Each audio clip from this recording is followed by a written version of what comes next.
Hello, and thanks for joining us on Dale Schafer Law Chats, a candid conversation with industry professionals in the cannabis industry.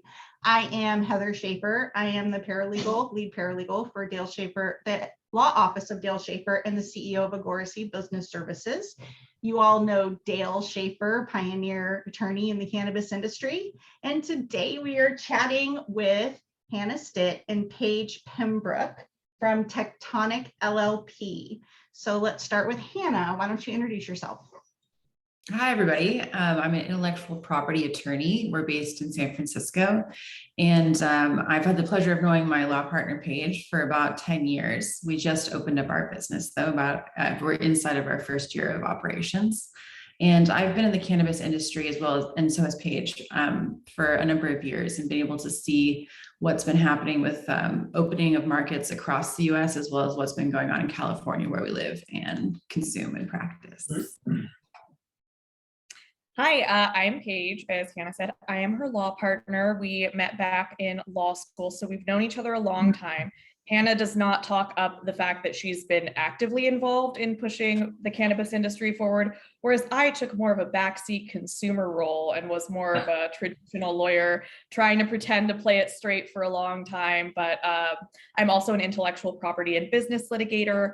Practiced at a few law firms before starting my own with Hannah, which is a baby law firm within its first year, and super stoked to be here. We have different kinds of clients, but definitely plant touching and not plant touching businesses who we help advise on branding issues, any kind of business dispute that comes up, anything criminal, I will not touch. Your divorce, I don't want to hear about it, etc. But anything copyright, trademark, branding is right in our wheelhouse.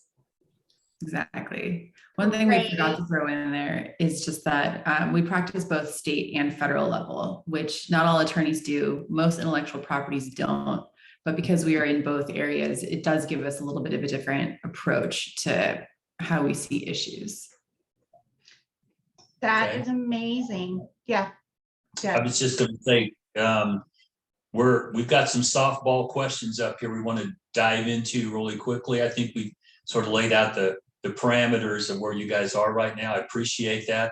I'm an old school litigator who I don't know if I have the patience to be in a courtroom anymore, because I want to smack people who are stupid, and anyway, it's hard for me. So I like to pass things off to litigators, if you will, but I've litigated enough to know that if you go into the courtroom and they hand you a mess, because the people who set the business up and help draft your contracts and get the global picture didn't know what they were doing, and you're handed a case that you're really bootstrapped to try and prevail. And so that's my perspective on most of this, is that if it ends up in the courtroom and they haven't properly prepared, your chances of winning are low. Okay. So before we jumped on, I was talking with Paige about a CEQA consultation we did earlier that rolled into not just a conversation, but a horrified, CEO and member of the board of a business being told, this is what you're looking at to get through CEQA if you're going to be driving the train, and you can't rely on local governments to pull your chestnuts out, if you will, and hand you a document that gets you an exemption and an automatic state license approval. We're in that sort of limbo right now. So what I'd like to do is just have a discussion amongst us about your experience with CEQA issues, what you're seeing, and then we can see if we can bring the people watching this up to our level of understanding that we don't want this to be an extinction event, because it certainly has the hallmarks of being an extinction event, especially for cultivators. So with that softball set up, who wants to take the first shot at chatting about this? Oh, I can. I don't know. I already previewed my thoughts though, so now I'm curious to see what you're going to say, but go right ahead. Well, I haven't done a lot in the area of compliance or formation thinking ahead to CEQA. What I've seen is really what you were talking about, which is the worst case scenario when you get into litigation and CEQA issues are there. And it gets ugly because CEQA is a very powerful statute. Like when we were in law school, that was the code provision that I had where the professor was teaching us how to interpret a statute, right? So like most audience members, that's probably too nitty gritty into the law, but generally that just means it's a quite long statute. It's very complex. It's also been litigated a lot. So there's case law on a lot of different portions of it. How it applies to cannabis companies or, you know, operators is just like still really unknown, and that can be really stressful. So it's a complicated area of the law that really does require someone who knows the space, not in a way where I'm not saying that someone couldn't learn it, but you can't just, any old attorney is not going to be able to approach a CEQA issue and like really have confidence in the outcome and like what's going to be decided on any issues.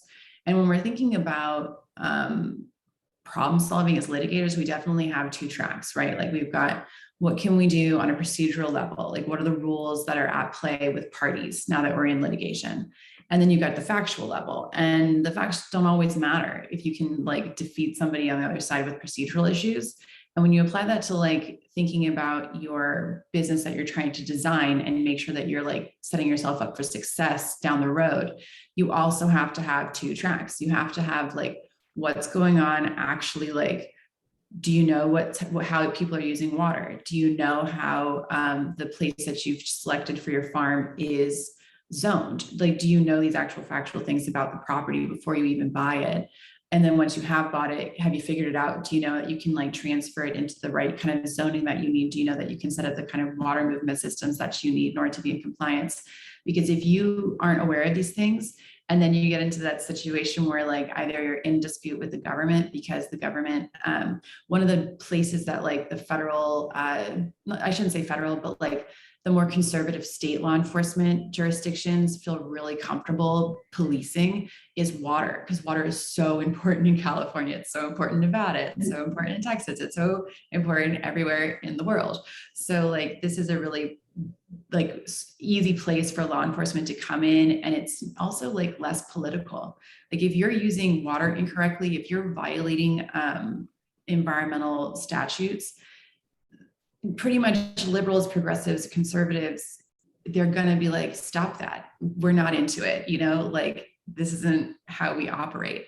And that's something where when people are transitioning from a market where they're completely outside of the rules because the rules didn't make space for them and the rules applied in horrible ways, if they're going to come into a market where they're going to be participating in a regulated space, then they need to change their mindset about how they are building their businesses and how they're interacting with their business partners, things like that. And it's a mindset shift, because in the space of water rights, that is where like most people agree that you need to do it right. You can't steal someone else's water. You can't poison other people's water. So it's just kind of like politically not a good space to not understand what's going to happen and to not be spending money on trying to figure that out.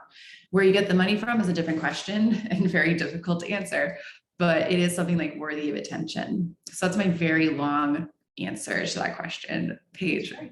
That's great. I mean, that was probably better than the one I gave. My first response was that I know environmental attorneys will be excited to get a bite out of the space because they have been eager to for a while. Also, harkening back to what Hannah said, you know, from a political or personal perspective, the enforcement of environmental protection laws, which is what we're talking about, most people, or at least I am kind of like thumbs up about. The problem is when the regulations are, you know, like so much of a burden on the business that they can't survive, that the direction of the thumb starts to turn. And it's really easy for us to say, you know, build environmentalism in, build it in when you're building your farm. But, you know, a lot of people have just been trying to survive and dealing with, you know, the regulations that are right in front of them instead of the regulations that are going to come down the line.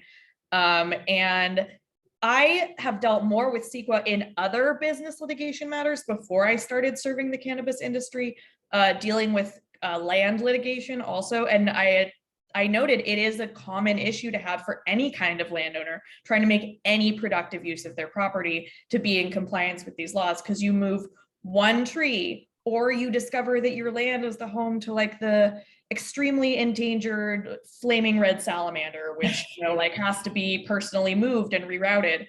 And that kind of stuff is almost impossible to unwind without undoing the business that you've built, which is why, you know, Dale finds himself in a position of delivering hard news, which is that, you know, the farm as you've built it is, or maybe that the farm as it's built is not going to be in compliance.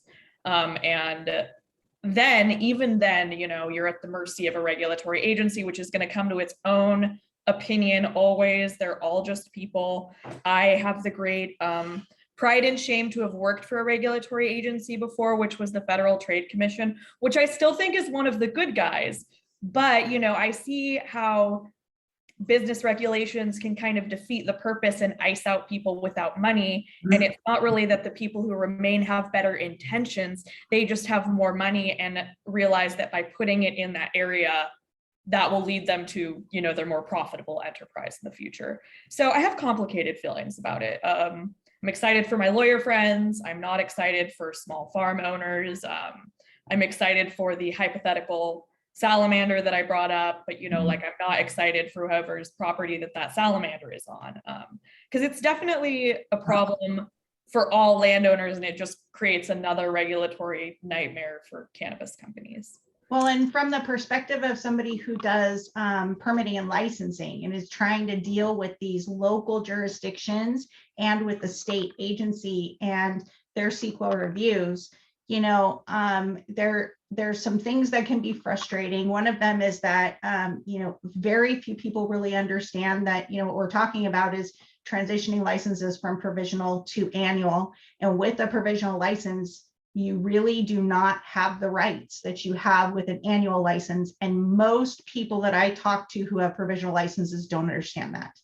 And then in the midst of all of that entire discussion, once they, you know, that's like, when the reality starts to hit, and then they're told, because they've done a CUP with in order to get into their local jurisdiction and to get approved, they're granted a CUP. They're let's say they're an indoor cultivator, or they're a distributor or a manufacturer or a retailer, and they're inside, and there's an assumption at the local level, oh, you've been put in a commercial building, therefore all the CEQA was done when the commercial building was built. Well, what do you do if that was built in 1961 before CEQA, you know, really became a thing here in the state of California, was really implemented?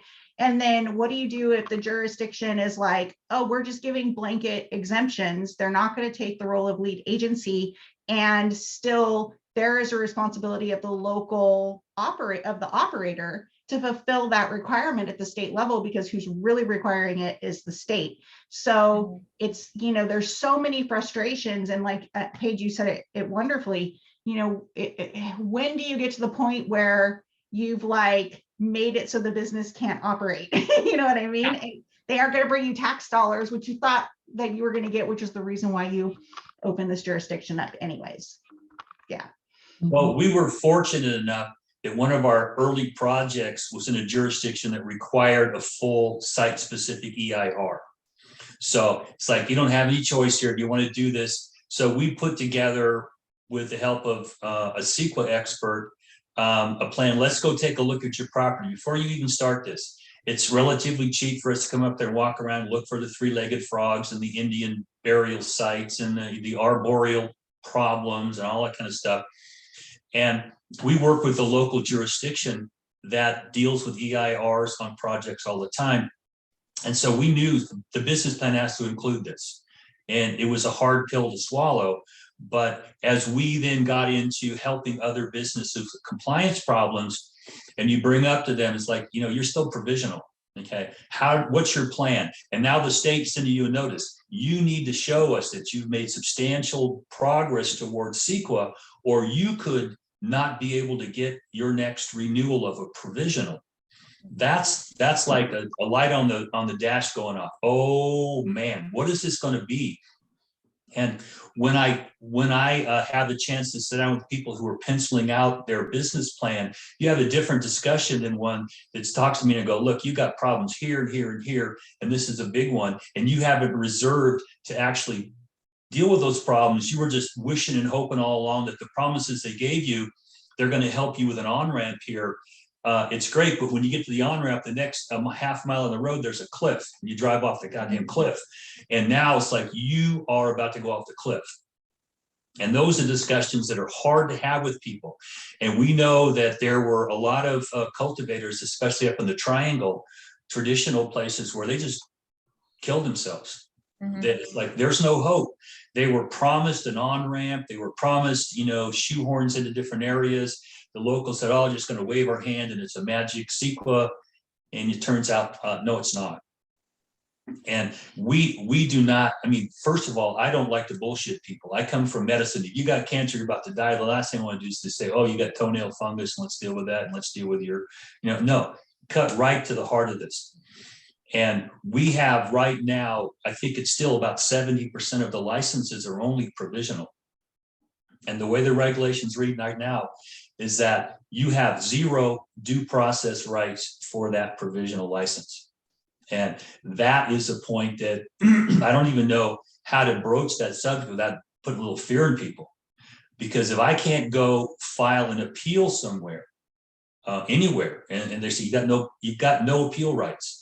In the administrative law world, you have a right to appeal these decisions generally, but this one is no, because it's not a full license. It's something that's the on-ramp, if you will.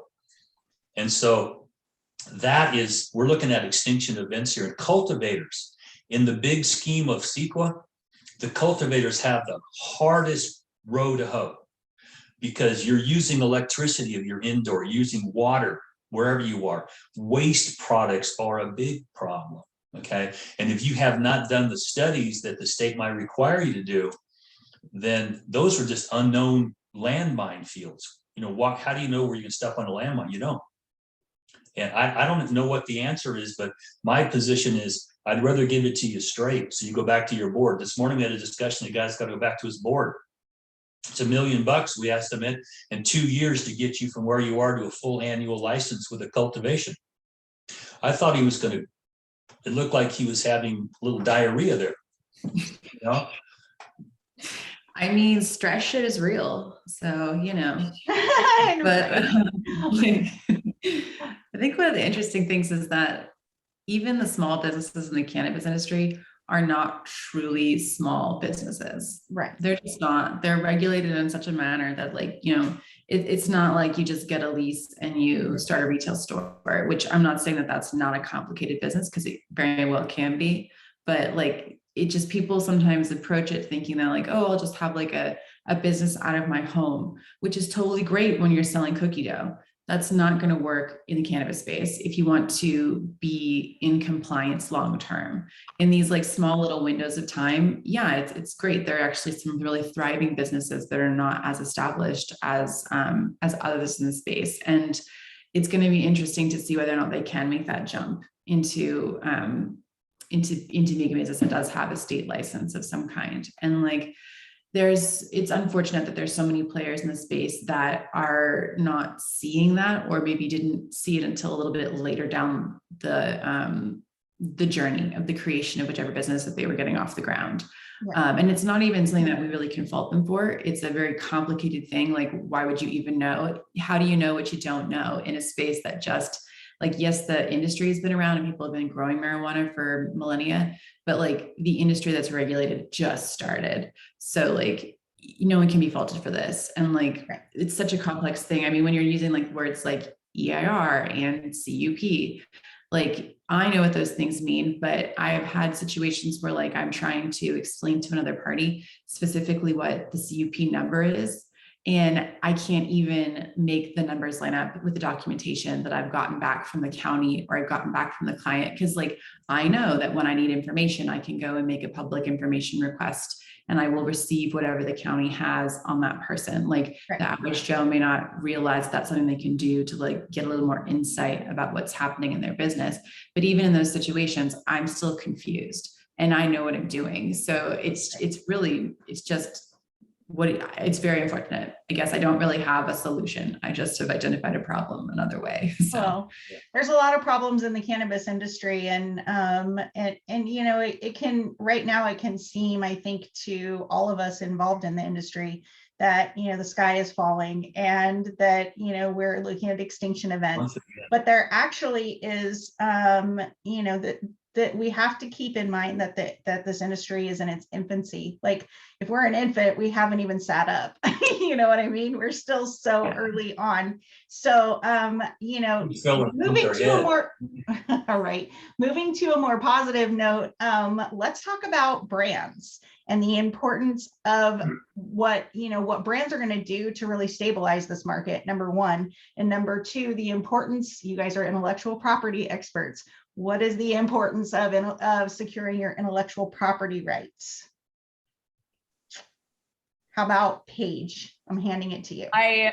I know Hannah will jump in at some point anyway. I think incredibly important. And I will say, as like a lawyer as well as a consumer, I definitely do pay attention to the brands that I buy. And I'm also interested in knowing, kind of tying back to what we were discussing, I'm less concerned that it's an extinction event than it's like a small scale farming extinction event, an equity extinction event, an organic farming extinction event, because I'm always trying to look for brands and into the backgrounds of brands that I can relate to, farmers that farm in a way that I agree with, nothing to do with CEQA, but more, people who are invested in the areas that they're in, right? Equity applicants or not, people who are, people of color, women, support different pro bono or nonprofits. Like I'm interested in learning about all of that in brands to make an educated decision. So I know that they're important. And that's also a way to distinguish between, ones that I know are owned by, and this is nothing against like the multi-state operators, like more power to them. They have enough, they're doing great, they're killing it. But like, I want to know, what is like a California brand that's come up from here and that will give back, and knowing and controlling the brand of the product helps people do that. So there's definitely like, on one hand, I'll look for some brands and I'll be looking for like, where does it come from, but also then the quality of the product. And for me, I consume a lot via vape cartridges. So it really is a lot of question of like, how is it manufactured? Does it get clogged? How fast is it gone? How often do I get one that doesn't work? And all of that goes back to having like a brand strength, consumer identity, and is good for brands and good for consumers. So I think it's extremely important. On the flip side, it's also really easy to kind of like slide into a brand that's a bad brand name, if you will, and then getting tied to that and having to undo it. So I think it's important. I think it's important to do it right, because once you invest all of that, like goodwill, good production, good product, good people, you want to make sure that that's actually a name that you can protect and that another person can't just swoop in and say like, ahaha, my product's named the same thing. Yeah. So very important. And definitely I'm already talking about trademarks, and I guess to a certain extent, trade secrets. So the different ways that you might create your product. And I think trade dress, because of the packaging itself, that's a really important one in the cannabis industry, really for packaged goods. Well, I have so many things to say on this subject. What Paige is really talking about there is, and when we say branding, like branding can be a combination of different kinds of intellectual property rights. And traditionally there is patents, trademarks, copyrights, and then the fourth one, which is trade secret. So branding is about goodwill, right? And Paige is saying that like she feels goodwill garnered within herself towards a company when the product is consistent in quality. She knows the product is going to work, or at least most of the time is going to work when she buys it. It's not going to make her cough. It's not going to make her feel really intensely high one day on the same strain, and then like a month later, nothing. So these kinds of like consistency in the experience, it's goodwill. And so with goodwill, a company wants to protect that goodwill by seeking federal registrations if it can. And interestingly, this is one of the only areas that the cannabis industry can actually take real property rights at the federal level, which is generally conceived of as the most strong type of intellectual property right, and just generally rights in general. Like when Dale was talking earlier about how a CPU holder is not going to have the right to an appeal, that's different at a state annual license holder. Like at the federal level, you have the constitutional right to due process. So I'm not necessarily that you would have that in a trademark argument, but these are the kinds of things, right? Like this is not usually available to a cannabis industry business. So definitely go for it if you can. And you should think about it early on. And it's also really interesting from a investor's perspective, people who are coming to the cannabis industry with money, but don't have the interest or background in cannabis itself. Like maybe they're just, an investor who is wanting to be in the space.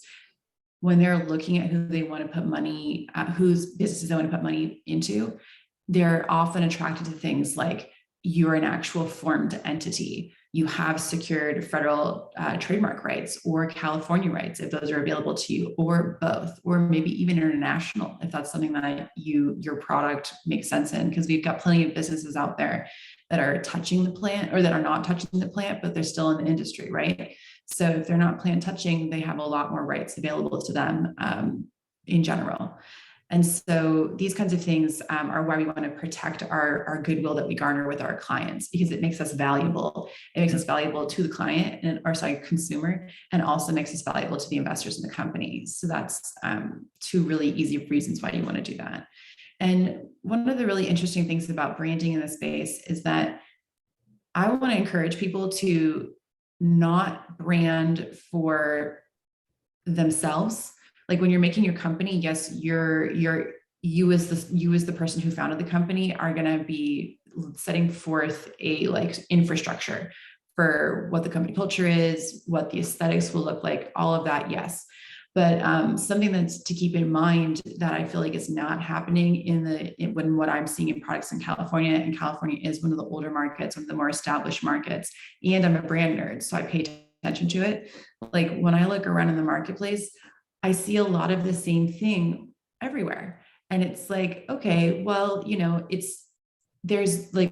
to remember that there's still so many people who have not yet purchased a cannabis product from a regulated market anywhere in the US or in the world. There are so many people out there who have not yet entered this space as consumers. We have to try not to only market to ourselves as people who've been smoking weed for our whole lives, right? Like that we're not the majority. We're the majority of the business owners. We're the majority of the people in the space. We're the activists.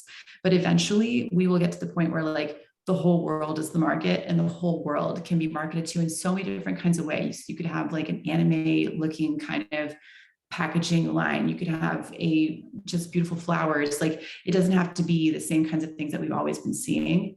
And to kind of harken back to the CEQA issues in a very loose way, or just really environmental, being a green company, things like that. There's so much over packaging of cannabis products, and it's this real tightrope for operators to figure out how to walk across, because they need to be able to keep their product. And this is something that maybe not all consumers really have insight into, but we as people who help other businesses function can see, is that sometimes the cannabis is processed in, let's say it's planted in September, it's harvested in November, it's processed in December, it sits on the shelf for January, February gets picked up, repackaged, and it's on shelves in March. That's a long period of time for a plant or a living thing. Sorry, my computer just sent me a text. To attempt, to stay fresh.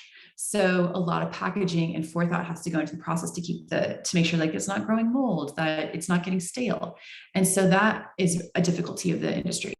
And then when you have to deal with the regulatory product labeling issues, where it's you need to say all of these disclaimers, then it's your package can be this giant thing that barely has any product in it at the end of the day. And that is one way where the regulations are totally pointing down. Yes. It's but then again, back to branding, but the packaging is one of the first places that you can kind of allure a consumer to you and to remember who you are, to actually be motivated to take that package off of the shelf, as opposed to just look at it and say, oh, that's pretty, right? So it's really complicated stuff, and it is very difficult. And it's if entrepreneurs are coming into the space and they're understanding these issues and being able to like navigate this really, really difficult space where you are appealing to your consumer, but you're also staying inside the law, but you're also attempting to like not overpackage and not create just more waste generally. If they can hit that sweet spot, then there's a lot of potential for that brand to really reach a lot of people and just be very successful. And some brands are doing it, and some brands are doing it and not known yet. So it's also a little bit of teaching the consumer to care about that as well. It was a very long-winded answer, but I was brought in on these intellectual property problems when someone was trying to, take your trademark or what you thought was your trade. My brand, I found it in some trap shop in LA, and I want that to stop. And what I found was that when you back up to the inception of the brand, people weren't taking the steps to really protect their intellectual property. They just launched it and were hoping that they're going to go on and make money, and weren't thinking about someone stealing it, someone misappropriating your patent, whatever. Okay, so I helped try to deal with some of them, got them in the hands of intellectual property litigators. But I've been fortunate that people come to me before they started a brand. It's like, okay, how are we going to do this? The first thing is secure intellectual property. We don't go anywhere past go until we wrap our hands around this. I help them then set up the secure licensing and branding that's going to go out to the next phase. So then we'll set up maybe a separate company that holds the brands. We have them, and then we license them out, or we make sure that if you're going to take our brand and use it, there's quality control on the line. Because if the consumer at the end doesn't buy your product because the guy that touched it just spoiled your product, that's a problem. That's the next litigation problem. I gave you this, you're bringing bad light on my brand because you just store it in the back, 100-degree weather in the backyard. Okay, we've seen things like that. So I'm fortunate that I'm right now working on a couple projects where first thing, secure the IP. And then the next thing is how are you going to use the IP to your benefit. Okay. And once we get to that point, now the contracts that license it out, the quality assurance parts of these agreements, they're going to keep you from having the bad light.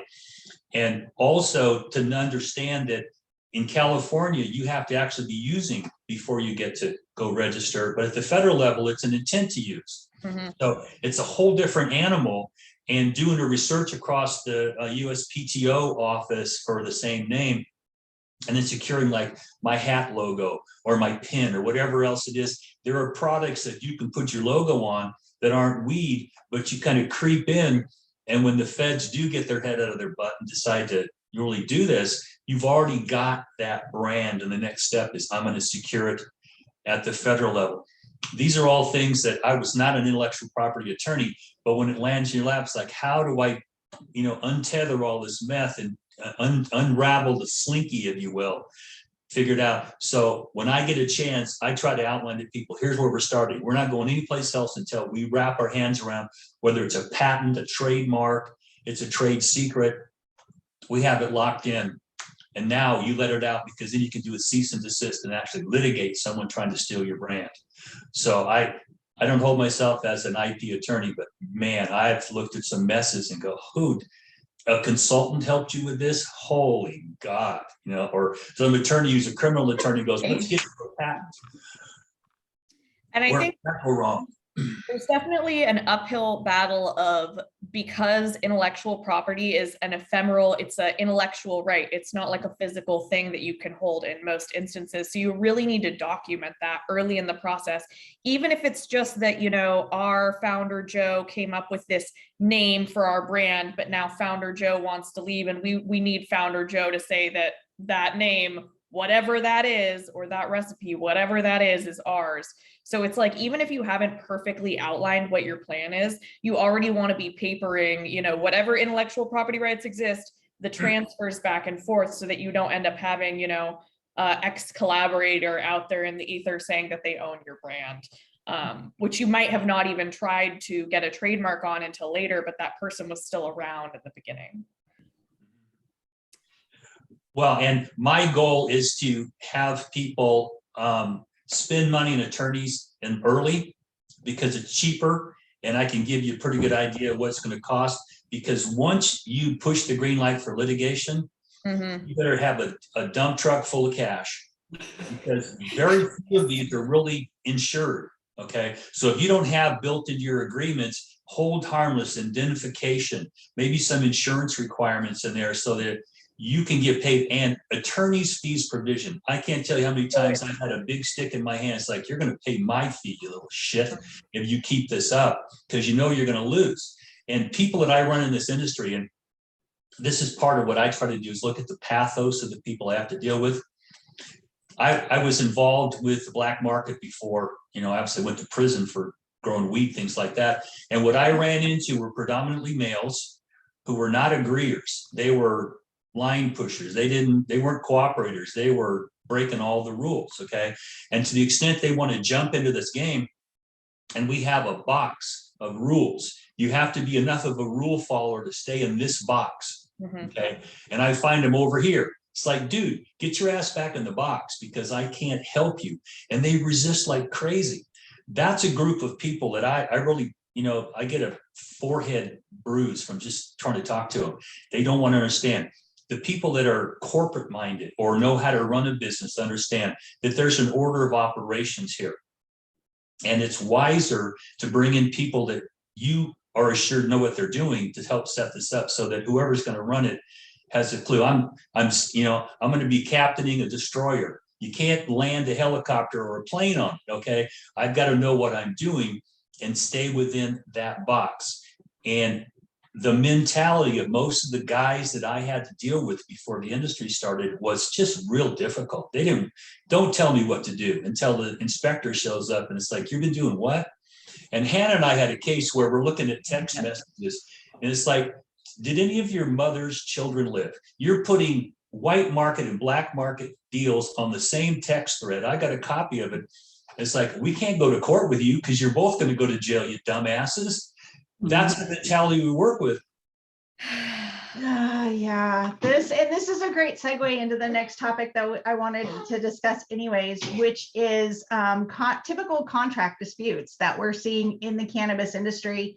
And for the love of God, let's direct this towards the industry setting themselves up right now, trying to get operational. How can these operators set themselves up for success in order to prevent some of the nightmares that we've all seen in these contract disputes? You know what I mean? How do we get them prepared? How do we get the building blocks done correctly? So I guess I'll ask Hannah first. What is your top 5 things you want to tell? You wish that you could scream from the mountaintops of, please do this so that you're not stuck with me in the end. As much as we love our clients. Top 5. That's an arbitrary number. Yeah. There's just like so many things, but immediately what came to mind is really the same thing that Paige said for intellectual property: build a record. Yeah. And I guess like, if I'm just kind of spitballing with like business advice at this point, then it's really just my personal philosophy, with my law practice coming to inform it. But probably you want to take a hard look at yourself and be like, what kind of personality do I have?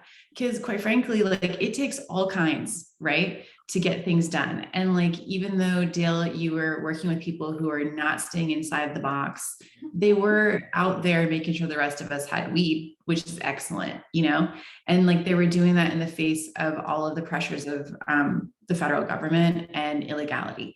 So I'm not saying we don't need those types. What I'm saying is, if you can take a hard look at yourself and figure out what kind of person you are and where you are on the risk tolerance sliding scale, then you can then say, hey, maybe what I should be doing for my business right now is getting a person who likes to know what the rules are and stay inside that box, so that every single day I have someone on my team who understands this and can guide me. And like, that's where like Agora C could be great, and that's where it's like, if you have the money for an attorney, cool. If you don't, look for services like Agora C, where it's excellent counseling. It's not cheap, it doesn't come free, but it's a short-term upfront cost that is going to amortize over the course of your successful business. It's going to put you in a position to be able to know what the word amortization means And like, you know what I mean? It's like, look around at yourself and see what you can do. So those are my first two things, like definitely build a record, like keep track of things, have it documented in a systematic way. Like Paige was saying,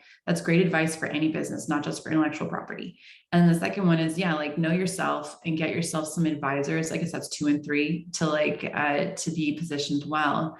And then when it literally comes to running the business, do not enter into contracts unless you, after having taken a hard look at yourself, understand what that contract says, because that's where I see most of the predatory stuff in the space.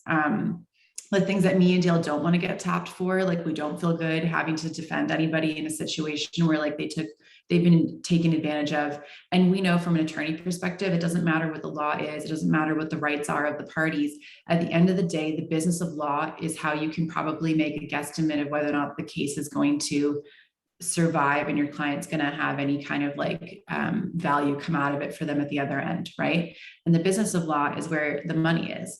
So if you're a person who doesn't have the understanding of what these contract clauses mean, and that's not your strong suit, that's not a judgment against you. It's not even a bad thing at all. Just make sure you have someone on your team who does understand them, and you can't just like hire a person in an interview necessarily and know that that's going to be a good advisor for you. That might take a little bit of time and effort to like make sure they really know their stuff and that you can work well and whatnot. But like, don't get into contracts, don't sign contracts willy-nilly just because you want something done and you're like focused on the actual farming. Because at the end of the day, if you got yourself into a shitty contract agreement and you can't get out of it and you have none of those clauses in your power and you have no money on your end to enforce the contract, then what you've done is all of your hard work in building your company, it's just for nothing. So that's my doomsday. Yeah. Paige, how about you? I like the first thing that came to mind when talking about contract disputes is like, do not, it is the biggest red flag if someone does not want a contract at all or does not want lawyers involved in the contract, which is not to say that you cannot contract without lawyers. I'm very pro public accessibility to the law. Of course, you should hire lawyers, but if you can't afford us, a contract you make is better than a handshake deal, probably. But generally speaking, in this industry, especially people transitioning over from black market to gray market or into the white market, or they say they want to, anyone who does not want anything on writing, does not want a lawyer involved, is trying to pull something over someone, and it's probably you. And that it intuitively makes sense, but I think that in the nature of the business and wanting to get things done and wanting to deal with the fire that's burning is something that people forget. Adding on to what Hannah said, as far as building a record, accounting, I hate it. We all hate it. Some people love it. Accountants probably love it. It seems very redundant or I guess not redundant. It just seems very unnecessarily difficult because it is for someone operating on a cash-based business. I think it might actually be redundant on purpose. So like, hey, you know what? If you have a bucket of receipts, you need to take your receipts and transcribe them into something. It's good to have a bucket. I'd rather you have a bucket of receipts than have absolutely nothing. But what's better than a bucket of receipts is them input into an accounting, journal or software or whatever you want. And what's even better than that is an accountant. But there are tiers, and you shouldn't just say, I can't deal with it, so I'm not going to do it at all. So like the same thing with building a contract, you want an accounting system, you definitely want one, even if it's not perfect. And also, these are not my top 5. I'm always really bad with numbers when I have to do like a top 5 or whatever. I'm giving no number to this at all. Thinking about all the assets you have and thinking about all the ways things could go awry, which goes to knowing yourself and knowing others. You really have to have, your doomsday. You can be extremely pessimistic and optimistic at the same time going into a contract. And honestly, you should be, because a contract is a business venture, basically, that you're doing with someone else. You want to be optimistic about it. There's a reason you're doing it, but you also want to make sure that all of your bases are covered in case something goes off the rail. And I have to explain that, to my clients every time I enter into a contract with my clients. Like, I don't expect you to run away and not pay me. Hasn't happened yet, knock on wood. But if you run away and don't pay me, you're going to have to come back to San Francisco to argue with me in my home court. You know what I mean? Things like that. And Yeah. It's just practical at the end of the day, because, you know, people are not imagining, oh, my business, say you're in Northern California, or even worse, you're out of state and you've got a business partner in Southern California. You're not imagining, you know, that it's all going to fall apart and that you're going to have to fly to Southern California to make appearances or, you know, hire a new attorney. But that definitely happens to people all the time that Hannah and I see. And all of them have a love story with their, you know, business partners or contracting, you know, where they were wooing each other over, they thought it would be a really great fit, and then it just wasn't. And sometimes it's just a bad fit. And sometimes these people are honestly bad people. And I don't feel comfortable saying that often, but I've been in business disputes where basically the other party is very experienced in, you know, basically churning out a company, taking all of the value off of it and then leaving it as a husk. And that was not something that was realized until way too late in the process, which is also reinforcing something Hannah said: get advisors and know your advisors. Do your diligence work, ask questions. I'm sure I'll keep thinking of other things because there's so many things that can go wrong. Well, Yeah. I really just remember back when I was asked to try a contract case. Okay, and when it first arrives, okay, what is the contract? Start looking at the details or the lack of them. And what I always like to do was to know, where are my procedural tools that I can get this thing thrown out. And if you draft contracts carefully enough, knowing what it takes to go litigate it, and you put in those procedural traps to pull them, and you can get the case to go away. Or do you understand, I don't ever want to be in the federal courts, so we're going to draft it. You're keeping us out of the federal courts. Arbitration's a whole other thing. I spend a lot of time explaining to my clients that arbitration has its upside and downside, and what is it? Single, multi-member, where are you going to do it? What rules, jams, what other rules you're going to follow? Or if you end up in the civil courts, and what if you need like equitable remedies? Where are you going to go to get those? Enforce them. It's things that inside the Beltway attorneys recognize. But I can remember having a contract that allowed me to just get rid of a plaintiff totally, because it turned out they were in the wrong jurisdiction. And they were trying, it's like, Your Honor, move to dismiss and compel arbitration. Or, you know, one of them, you try to sue a co-employee. I represented a team physician, try to sue a co-employee. He said, no, that's a work comp issue. And to watch his face when the court granted our motion to send you to work comp, you don't get money, he about shit himself right there. And his girlfriend ran away because he was no longer making all this money. And it just reminded me that if you've been there and seen those trap doors open up, and you know, we can put them into a contract and do it in a way that it's not draconian. I put these are just boilerplate provisions. Yeah. Pick one. You want to go to arbitration, fine. You want single, you want multi-member, how do you want to do this? What does that mean? We'll explain it to them. It's boilerplate. The basic provisions of the contract, though, have to be clear. Okay. And I don't know if you have these problems. I mediated a dispute one time where there was no contract, with a bunch of text messages going back and forth. Oh, see what they said here and what they said there. And it's like, now we're going to have a multi-$100,000 liars contest. Okay. And explain to people, if you're not clear, what's the consideration? What are the terms? You know, when do things vest? What are my conditions? You know, precedent, subsequent, things like that, to help protect me. And the attorney's fees provision, man, I can't tell you how many times that I pull it out. It's like, I'm real expensive. Okay. And yeah, I'm an asshole at $500 an hour, and you're going to get a bill from me and the judge is going to make you pay it. Okay. So that's a big stick to, you know, stop bleeding money because your ego's tied up. He said this, he did that. I don't give a shit about that. That's not going to fix your problem with me. Okay. So, anyway, Heather's about to hit the mute button on me because I can tell war stories all day. It's true. No, I'm not going to hit the mute button on you, but there's two topics that I'm excited to get into with you guys before we end this, because it's an area of law that both of you, at least your website says that you practice, that I'm kind of interested in.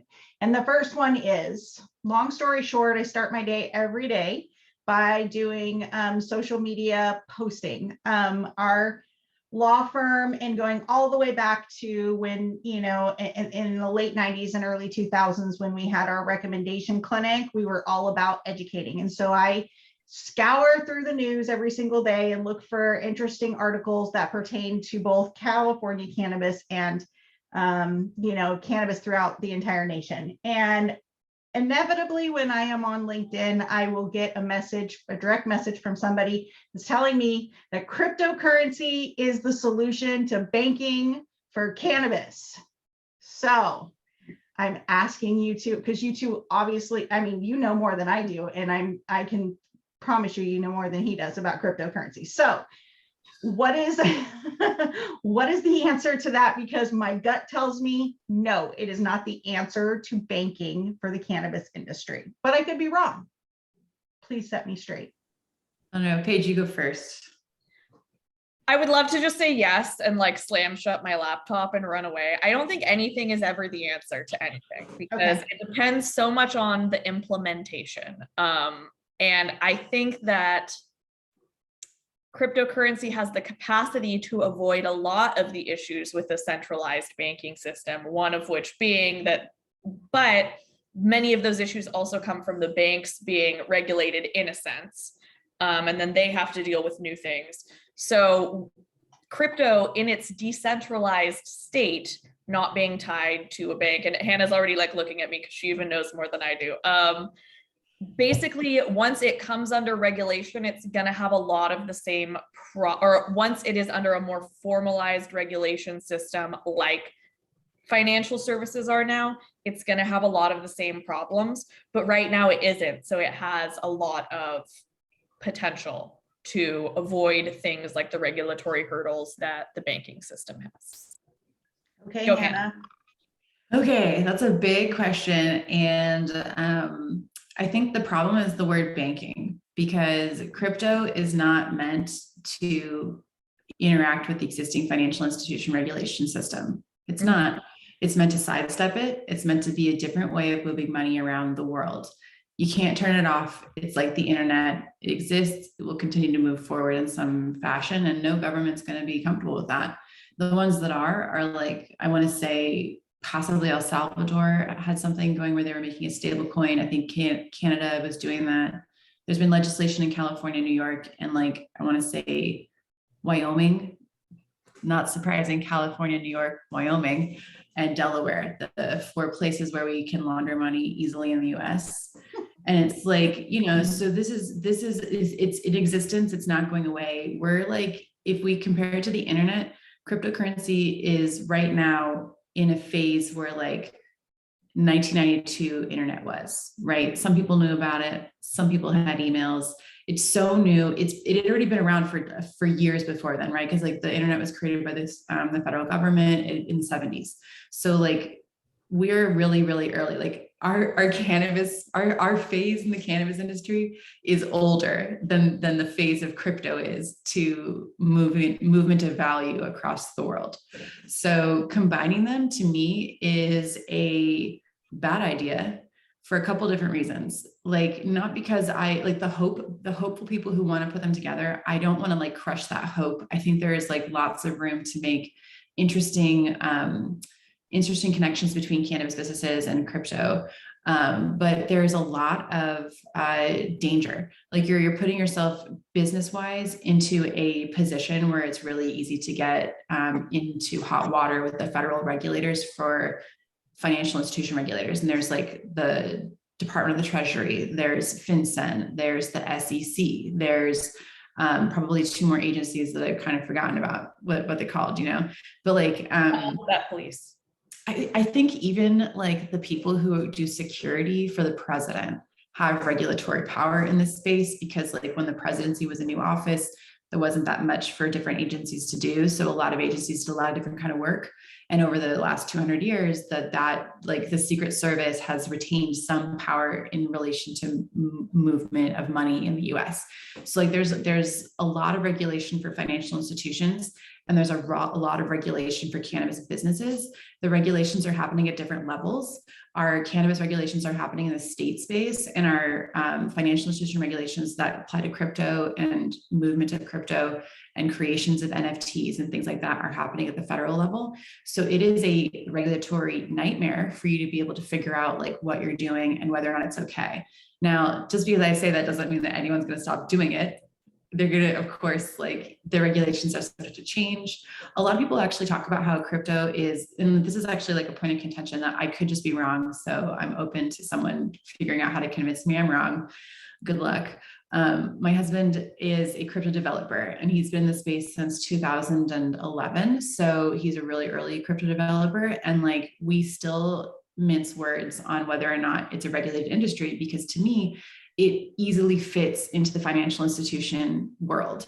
So to me, that means it's regulated as a financial institution in a lot of cases. Sometimes it's regulated as just personal property, and sometimes it's regulated as a security. So to me, that means it's regulated. And to my husband, because there's no money in the federal government to enforce those regulations, it's unregulated. So I don't know if those are just the same things and we're just refusing to come to terms on what it means to be regulated. But in the same way that CEQA is a place for you to get into hot water because law enforcement feels comfortable being in that space and pushing the envelope in that space, law enforcement feels very comfortable pushing the envelope in the movement of money. And if you are taking, and crypto is movement of value, let's just call it that, movement of value. If you're taking any kind of like, what would normally be a fiduciary responsibility over someone else's money, like if you're entering if you're operating as a broker of any kind, if you're providing actual, like, yes, consumer or client, you should put your money in this company and not in that company, that kind of advice, then you're going to be regulated in some fashion as a person who is in the financial institutions area. So if you're doing that with crypto and you don't understand where those red flags are for your business and how you're violating federal laws or international laws, then you on top of that put it into the cannabis space, or you're connecting with your cannabis business.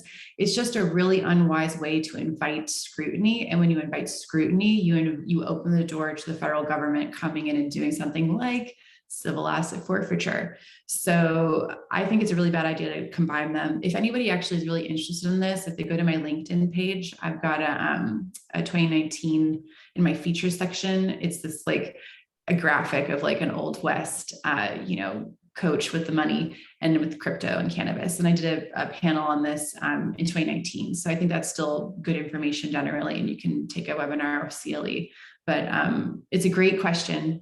I think I don't know. I think it goes back to that like risk tolerance sliding scale. The people who are, they're just more risk tolerant, they're passionate, they want to like figure out how to make their businesses work. Maybe they're just more comfortable being in a space where it's a little bit too nerve wracking. Like, and interestingly enough, like the California State Bar says that attorneys can accept cryptocurrency as a form of payment, but you immediately have to convert it into a stable coin or into USD. So that kind of takes us out of the benefits of being in a movement of value space that's outside of the like existing government banking system. It just puts us right back into it. So there will be huge changes. Like we're not going to be able to say the same things in 5 years as we're saying right now about crypto. Same with the cannabis industry, right? So it'll be interesting to see where it goes. I don't think it's going away. I would really strongly suggest that you do not attempt to finance your business through crypto as a cannabis operator if you want to stay compliant and just like not have a space for people to come in and say you're operating incorrectly. And I guess, someone could totally not take my advice and it could go great. Their coin could just completely take off and it could be the next Ethereum. But if you even were able to follow that sentence, then maybe that's the right thing for you as an individual to do. But if you couldn't, then no, just don't get into that trying to connect the crypto banking to the cannabis banking space. Yeah. Well, I have some experience with people getting outside the banking regulations. I sat and watched CNN every morning for years in prison with a couple of people who thought they had a great idea to get around the banking system. And they were sitting next to me watching CNN in prison. So that tells me that if they decide that they don't like you or what you're doing, they can use this as a hammer to come after you. And it's hard not to understand that after World War II, the United States dollar became the default currency for the world. And since Bretton Woods, they have fought just fought everywhere to keep the dollar as that currency for the world. Okay, and the fights now in the Ukraine where Putin wants to be paid in rubles, it's like they laugh at it. You know, we don't pay shit in rubles. Okay, so as a big perspective here, I try to caution my clients that, yeah, it's possible to do that, and in banking is a mess, and that's the way to do that. I'm not telling you that is a disaster, but I can tell you some more stories that were disastrous, and the federal government working internationally with the International Monetary Fund. This is all based on the dollar. And this scares the shit out of these people because they don't have a handle on it. And there's so much of the dark world that's involved with it.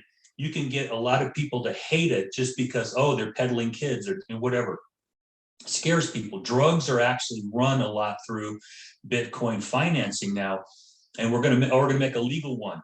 Well, where do you draw that line? That's the hard thing for me to anticipate, because generally speaking, it's not known. The internet has changed things so much since I started. I'm 35 years deep in this, and Heather has to help me turn my goddamn computer on sometimes. Okay, and that's just me. But just the practice has changed so rapidly in the last couple of decades that this is another rapid change thrown at people. And people are uncomfortable with change and they want a magic answer. It doesn't exist. Okay, so there are some wonderful things that can be done here, but people are trying to give it a bad name. And I look at what their motivation is, and you can see the motivation is they don't want to change the banking systems. Okay, and another thing that I try to warn my clients of, as soon as you get a suspicion that you might be getting sued or have a problem, you're required to take a snapshot of your business. Federal and state electronic discovery rules tell you got to take a snapshot. And they go, what does that mean? Well, it means you've got to take a snapshot of your entire your entire IT system. It doesn't have to be given up yet, but you better have that, because if down the road you do get sued and go, well, did you do this up the range here? You go, no, I didn't. Well, you're behind the 8 ball already. And when you do that, you now make available things that maybe you didn't want other people to know. Okay, because I like people to build systems that you can get into quickly and track what's going on in your business. But then you got people doing, Hannah and I have these rogue people that are out buying and selling weed legally and illegally. It's like, oh my God, crypto is the same thing. Yeah, I feel like Paige and I also practice in the data privacy space. We consider that part of intellectual property practice. Not everybody does, but it's also kind of hand in hand with the civil rights stuff in this day and age with the technologies that we're all using. And as people who live in the Bay Area, we're pretty plugged in. It's not always that way across the US, but we have a lot of different kinds of apps and stuff at our disposal, and people expect us to be able to communicate with them across multiple different platforms. And we use, I'm both an advocate of taking that snapshot of the business. You're talking about evidence preservation, which is required at the federal level and highly suggested at the state level in California. But it's both acceptable. I guess I'm trying to convey kind of a complicated thing. I'm not sure if I'm going to articulate it exactly right, but part of knowing where the rules are means that you know that you can comply with the rules, but it also knows the extent of the rules power. So if you, for example, are an attorney, I think that there's a presumption that if you don't otherwise put a contract provision into your written agreement with your client, that you have the obligation to maintain their data for 5 years, whether it's physical or digital. So in our representation agreement, we have a provision telling our clients, we do have digital data.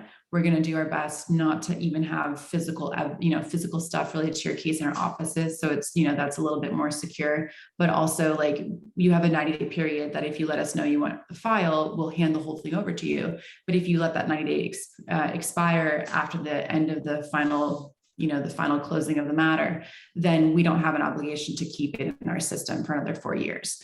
And so that's the way that we've both identified the box, stayed inside the box, but also ended our responsibility to continue to keep data, because we knew what the box was and we knew we were allowed to change that obligation. And so you can actually set up your business so that you can take a snapshot. And then part of the normal business hygiene is that, there's a data dump after a certain amount of days, right? Like same thing happens with our emails often. It'll be like, we'll hold these emails if you don't put them into a file for nine months. And at 9 months, we dump the oldest ones. So there's more room to keep it on the server. So those kinds of like attitudes where you understand what the obligations are actually puts you in a better position business-wise, both to be compliant if someone tells you that they're going to sue you, but also, like Dale said, not to have a bunch of data that you don't even need. It's not pertinent to your business, and it just kind of might not be that great of documentation if someone were to find it in the future anyway.